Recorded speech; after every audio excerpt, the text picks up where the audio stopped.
Saya sudah menyatakan, waktu itu baru keluar bertemu dengan Pak Wiranto, Pak Menko Polhukam, bahwa kalau siapapun ya, bukan hanya Ahok, siapapun yang melakukan kesalahan kemudian minta maaf, ya kita maafkan.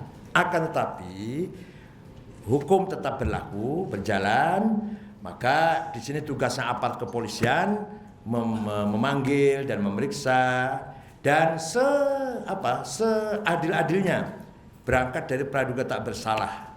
Kalau memang terdapat kesalahan, ya apa hukumnya? Kalau tidak, ya tidak.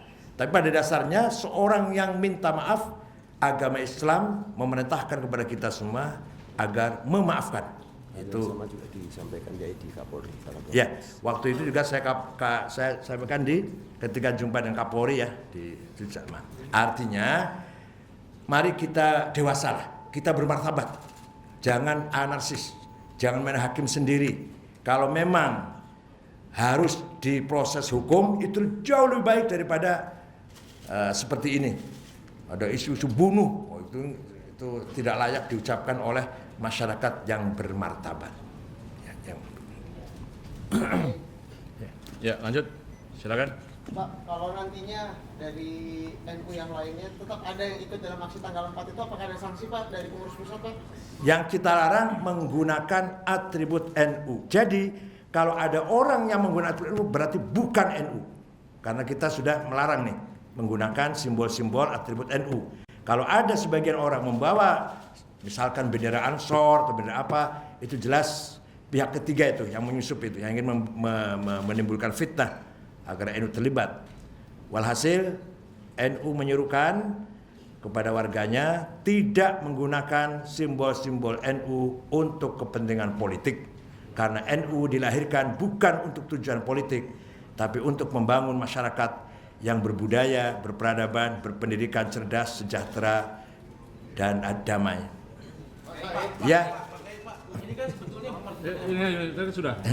Ya. kalau misalnya ada warga NU yang ingin ikut tanggal 4 tapi tidak membawa atribut dan seperti poin 4 dengan berjalan damai, tentram, boleh Pak Kiai? Saya sudah menghimbau agar warga NU tidak ikut-ikutan. Tapi kalau terpaksa karena ingin ikut, satu, tidak mengatasnamakan NU, tidak menggunakan atribut NU, dan menjaga etika, jangan sampai merusak. Coba bandingkan kemarin Hari Santri, 50.000 di Monas santri kumpul, tidak satu pun pohon tanaman rusak, tidak satu pun simbol lalu lintas, rambu-rambu lintas yang rusak. 50.000 itu yang datang di Monas. Betapa jauhnya ketika orang NU berkumpul banyak dengan yang lain. Belum lagi jin yang goib. Iya. Dalam negara demokrasi rasa itu kan Boleh saja. Oke. Ya. Orang yang ngomong apapun selama itu dalam masih wacana bertindakan kan tidak ada masalah gitu kan. Tapi saya melihat kayaknya ada kekhawatiran dari PBNU ini apa tidak terlalu berlebihan Pak? Enggak. Punya informasi yang akurat gitu. Ngomong itu ada sanksinya.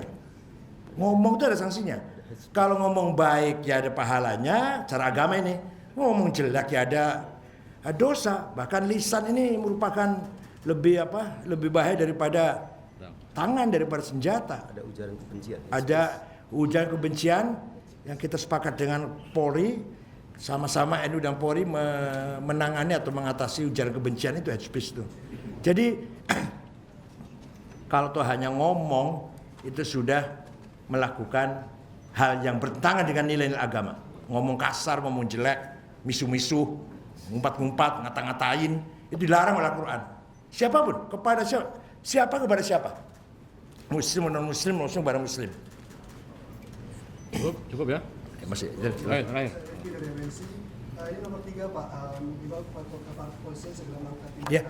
Dari PBNU apakah akan ada pengawalan khusus terkait dengan kasus ini? Ya, kita sudah menyatakan itu di Kapolri. Saya dimintai oleh Kapolda dan Wakapolda juga ada agar Ansor Pemuda NU ikut bersama-sama menjaga keamanan.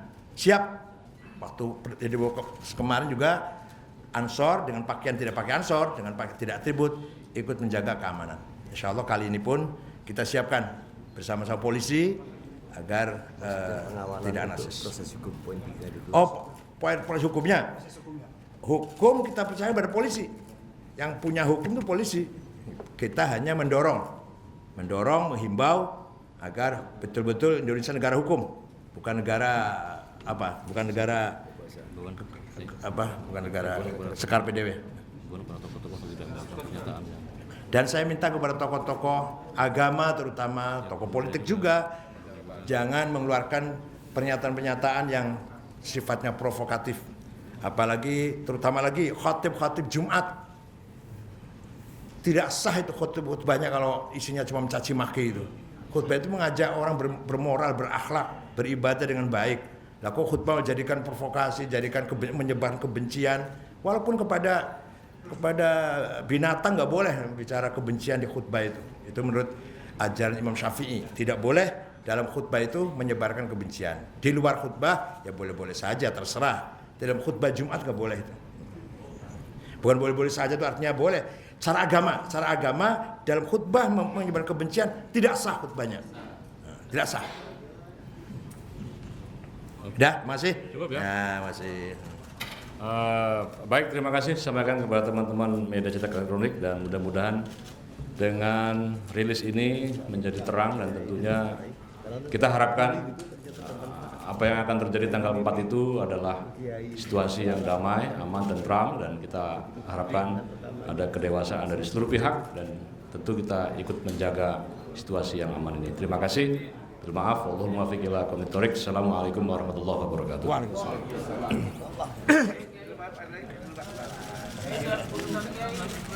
Oh iya.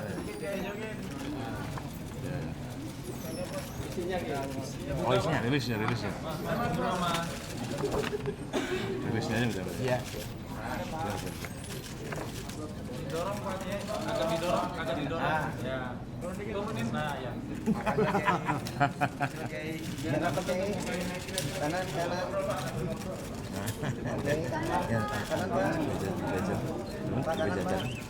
Ini snack sama snack. Lihat. Terima kasih Pak. Mari Pak.